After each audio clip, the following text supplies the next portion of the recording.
Among the northern shift workers, there was a story circulating for a while, told by one of their colleagues, either from Nadim or Urangoi. In their free time in these remote areas, people found their entertainment in traditional and often extreme ways. The hero of the story, Vasily, would hitch a ride with maintenance workers along the gas pipeline to somewhere around the 100th kilometer.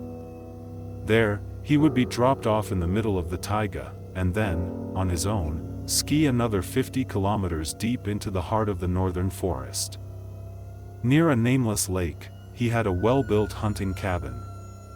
He would spend a couple of weeks there, wandering the surrounding area, hunting, and relishing the solitude and unity with nature.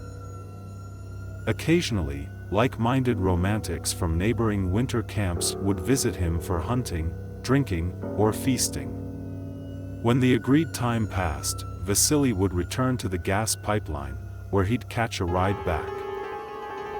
A strange incident occurred on one of these trips. Vasily, known for his no-nonsense approach, didn't embellish his story, making it difficult to dismiss.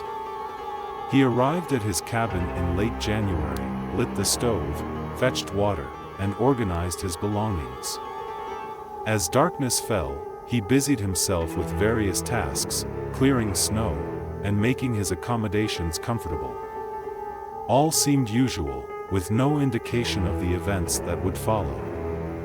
After sipping 100 grams of strong liquor he had brought, Vasily lay down on his bunk and soon drifted into a deep sleep in the midst of the northern taiga.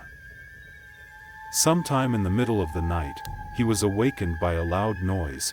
It sounded like someone had kicked a metal bucket on the porch. In this environment, such a disturbance was not unusual, considering the fearless wildlife, from moose to lynx. Vasily jumped up, attempting to peer out the window, but the space outside the door was concealed from view. In a matter of moments, there was more movement, the sound of shifting snow, and an unnatural voice from a distance, like it was recorded on chewed-up tape and played on an old tape recorder, was heard. "Hey, buddy, come out, let's talk." The voice was unnatural and unworldly. Vasily began to reach for his rifle. He moved cautiously toward the door, trying to listen. Someone was standing near the steps, panting. It was strange. Vasily considered a bear, awakened prematurely by the unusual winter. As he approached the door, someone on the other side, instead of trying to force it open, continued calling out persistently.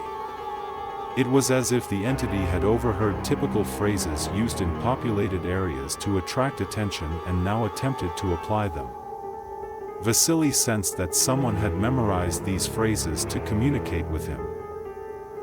At some point, while the entity continued to make eerie sounds at a distance from the door, Vasily felt an overwhelming urge to look outside.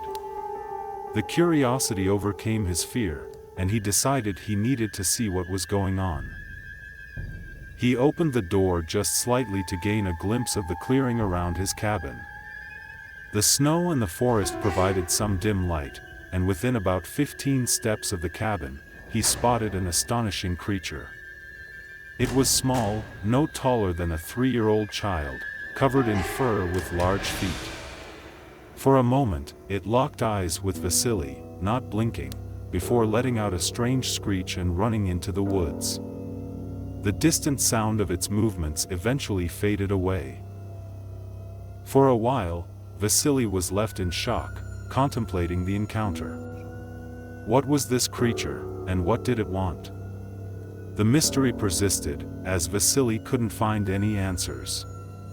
Some suggested it might have been a spirit of the woods or the lakes, while others believed it was an innocent being trying to make contact.